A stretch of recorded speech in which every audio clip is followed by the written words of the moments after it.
जी बिल्कुल, मैं इस वक्त मौजूद हूँ जलाब पीरवाला के तहसील हेड क्वार्टर में, जहाँ एक ख़वातीन खेतों में काम कर रही थी। उस पर तशद्दुद किया गया है। मज़ीद हमारे साथ कुछ शहरी मौजूद हैं, इनसे जानते हैं उनका क्या कहना है। भजन अपने बाल खेतीबाड़ी दे विच हन ते उन्हें खेतीबाड़ी दे विच 5 बंदे आ गए उत्थे आके उन्हें बड़ा ज़्यादती की मेरे बच्चे नाल। मेरे बेटे भी आन, मेरा बेटा भी आ नाल। उन्हें नाल बड़ी ज़्यादती करते रह गए, कुआड़े मरते रह गए, छोटे मरते रह गए, उन्हें नाल बहु लड़ते रह गए। मेरी बेटी का हालात बड़ा ख़राब है, सिर कुआड़ी नाल कप सटे ने। एक मदनी आई ते भी मुतलम आई और त्रेलियन ये बड़ी उच्ची गैंग है, बड़ा काम खराब की गणन। बहु कई दफ़ा तक धमकियां दी ने भी उठी वनो। साड़ी इतना कोई नहीं सुनता। इतना है सारे लोग सियासियां ईडू माउंटेन के पिछू कोई शायद पिछू रोक ते आराम करते बह गए।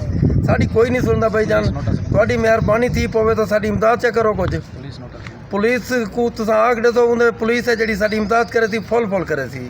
इन साड़ी कोई नहीं सुनता भाई जान।